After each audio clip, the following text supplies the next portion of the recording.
Are some white people operating in privilege that they are unaware of, yet it exists? Yes, and sometimes no. Let me explain.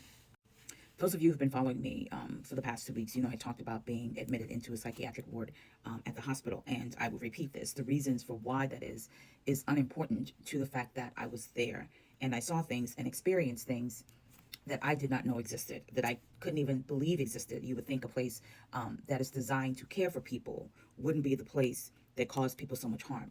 I just wrote an article on Substack. If you're over on Substack, go read it. And the article is titled Having to Protect My Mental Health from a Mental Health Facility, and the irony in that. Now, back to my question. Do some white people operate in privilege that they're unaware of? Yes, and sometimes no. And I'm speaking to that because I was operating in a privilege that I was completely unaware of. And I didn't understand the impact of what I was doing and how that could have negatively impacted me because I had no idea that I was operating in a system that was designed to entrap people in it.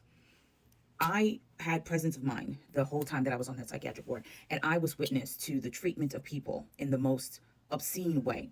And because I had presence of mind, because I advocate for people in the workplace, I advocate for people in my work generally, I just did what I always do, which was advocate for myself. My voice was loud, it was strong, it was confronting, right? I was operating inside that mental health facility the way that I operate in the world, not understanding that that level of pushback, that level of advocacy could have deemed me combative.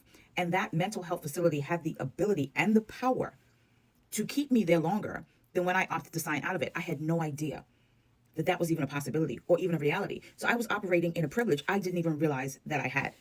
Me advocating for myself in that facility could have been met with them going to a judge, because once you enter that space, you literally have no more, almost like you don't have legal rights and control. I did not know that.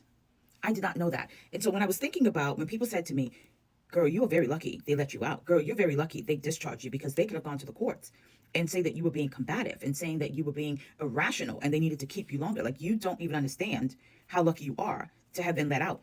And because I had never dealt with this particular system before, I did not understand that I was exerting a privilege that existed for me. And the privilege was I was not a person on drugs.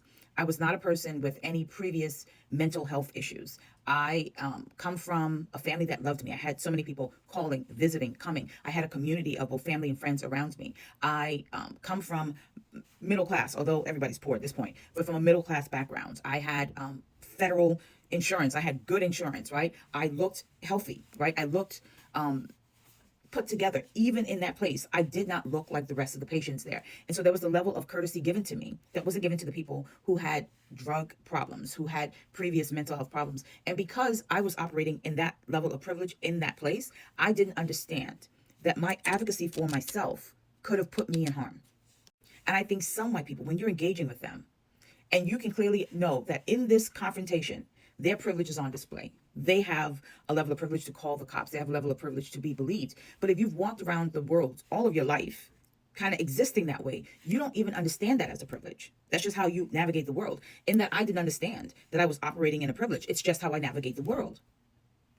Now that I understand that if I should ever end up in that place again, I understand that I would have to tread carefully, that I would have to speak more nicely, right? Because the alternative could be, if I went into that place again and exerted that level of privilege to speak up for myself, to tell the doctors and the nurses in real time, I think y'all are fucking disgusting. I said that to them.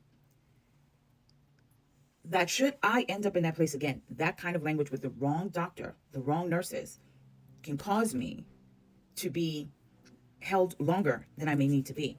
And I think sometimes white people operate in a level of privilege that they're not aware of. They don't even understand that this ability for them to say what they want and do what they want is even a thing, because they've just always navigated the world that way. And then once they are aware that you have a different power in this relationship that is different from the black person you're engaging with, because once you know that, then you are operating from a place of privilege that you are aware of. Because I promise you, I was so unaware that what I saw as advocacy for myself could have been interpreted differently. And the outcome of my short stay could have been a very, very long stay. And that very long stay could have impacted so many other things in my life, a chain event, right? So the work I currently do have could be gone because I'm in an extended stay in a facility that I didn't need to be in.